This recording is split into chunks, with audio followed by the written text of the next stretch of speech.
आशंका थी। हम जब वो विजुअल्स देख रहे थे कुछ देर पहले, तो हमने दोनों से सुना, संजय सर से, पुजी भाई से, कि कुछ तो सही नहीं लग रहा है वहां पर। और संजय सर, आपने आपने आपने स्पेशली कहा था कि आप आम तौर पर ये इमोशंस नहीं देखते और आप बहुत करीब से जानते हैं रविचंद्रन अश्विन को।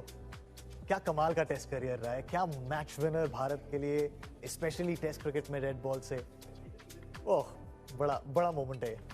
देखिए, कोई भी क्रिकेटर दो तरह का पानी बहाता है अपने शरीर से। एक तो पसीने का पानी जो मेहनत करके, और दूसरे जब भावनाओं का सैलाब आपके अंदर चलता है, वो आंखों से आपके आंसू निकलते हैं। तो जब आंखों से आंसू निकलते तो मुझे लगा कि कुछ सही नहीं है। और मतलब जो बातचीत चल रही थी, जिस तरह से बॉडी लैंग्वेज थी और जिस तरह के जेस्चर थे, ये आम जेस्चर नहीं होते। मतलब इतने साल ड्रेसिंग रूम में बिताने के बाद, और इंटरनेशनल क्रिकेट हो, डोमेस्टिक क्रिकेट हो, हाव भाव सारे वही होते, इमोशन सारे वही होते। तो देखिए, मतलब अश्विन को लगा कि शायद वो खेलेंगे नहीं, और जिस तरह से रविंद्र जडेजा का प्रदर्शन रहा इस मैच में भी, क्या अगले 2 मैचेस में उनको खेलने को मिलता है नहीं मिलता, आने वाले टूर क्या मतलब इंग्लैंड में वो कितने मैचेस खेलते हैं नहीं खेलते, तो ये सारी चीज़ों के ऊपर उन्होंने गौर किया होगा, मन ही मन में बात मतलब सोचा होगा। ऐसा ज़रूरी नहीं है कि कोई भी जाके मैनेजमेंट से कहता है कि आप मुझे बताइए कि मैं खेलूँगा या नहीं खेलूँगा। तो प्लान्स के बारे में बातचीत होती है कन्विंसिंगली, स्पेशली ओवरसीज़ कंडीशंस में आप स्पिनर को ये कोई गारंटी नहीं दे सकते। बट बहरहाल जो अब जिस मकाम पे है हम, अब तो हम सिर्फ उनके करियर के ऊपर देख सकते हैं। उनके जो अद्भुत कॉन्ट्रीब्यूशंस है भारतीय टीम के लिए, 37 बार 5 wicket, 537 wicket, player of the series, Muralitharan के साथ वो बराबरी करना, उसके साथ जो बैटिंग में कॉन्ट्रीब्यूशंस करना, और एक मुझे लगता है कि एक मिसाल बनना, क्योंकि कभी भी वो एक सांचे में बन के खड़े नहीं रहे, ओवरऑल अपने आप को री इन्वेंट करते गए। और ये क्षण जो होते हैं वो जो टीममेट्स के लिए, और ये बहुत अच्छी बात थी कि उन्होंने विराट और रोहित जो वहाँ पर है उनके बारे में जिक्र किया, फिर अजिंक्य के बारे में जिक्र किया, पुजारा के बारे में जिक्र किया।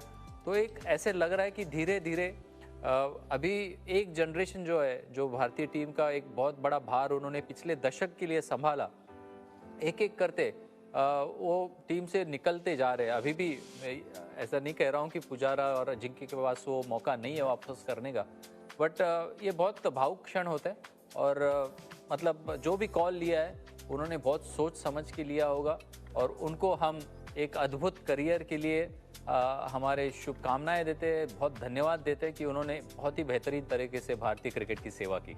रविचंद्रन अश्विन को, उनके पूरे परिवार को इस कमाल के करियर के लिए बहुत बहुत शुभकामनाएं, और बहुत बड़ा शुक्रिया हमारी पूरी स्टार स्पोर्ट्स टीम की तरफ से इन कीर्तिमानों के लिए। 537 टेस्ट विकेट्स, भारत के लिए दूसरे सबसे ज्यादा, एक पारी में सबसे ज्यादा बार 5 विकेट हॉल, 37 दफे, सबसे ज्यादा player of the series award the great Muttiah Muralitharan के बराबर।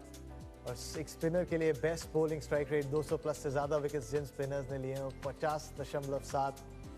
ये कमाल के आंकड़े हैं। बहुत बहुत शुक्रिया रविचंद्रन अश्विन उन मैच विनिंग एफर्ट्स के लिए, उन एक छोर से ऐसी गेंदबाजी करने के लिए जहां हमें पता था कि जब तक रविचंद्रन अश्विन है कोई परेशानी नहीं है, इस छोर से रन भी नहीं आएंगे, विकेट्स भी जाएंगे, सामने वाली टीम को निपटा देंगे। लेकिन नेथन लायन एक खास मैसेज दे रहे हैं रविचंद्रन अश्विन के लिए, आइए पहले वो सुनते हैं।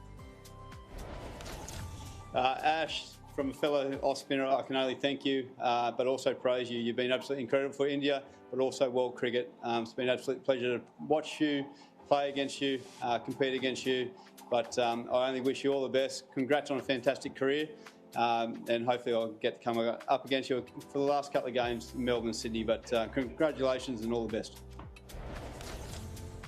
बहुत रिस्पेक्ट है पूरी फ्रेटर्निटी में, और वो इसलिए भी, ऑफ कोर्स वो आंकड़े होते हैं, वो प्रदर्शन होते हैं, लेकिन there is the brain behind Ravichandran Ashwin. Puji भाई, आपने ड्रेसिंग रूम में बहुत वक्त बिताया है, नियम कुछ ऐसे होते हैं जो अंपायर भी मुझे लगता है आकर एक बार कंसल्ट करते होंगे रविचंद्रन अश्विन से कि आप बताइए ना ये होता है क्या ऐसा।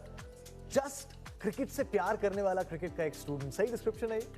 बिल्कुल। और जिस तरह से उनका करियर रहा है, one of the best spinners रहे भारत के लिए, और सबसे पहले तो मैं उनको कॉन्ग्रेचुलेट करना चाहूँगा बीइंग अ फेलो टीममेट। उनके साथ खेलने का जो मौका मिला है और जो ऑन फील्ड मोमेंट्स हमने काफ़ी बिताया है, तो मेरे लिए यहाँ पर भी उनकी अनाउंसमेंट सुनने के बाद it's an emotional moment. But जिस तरह से उनका करियर रहा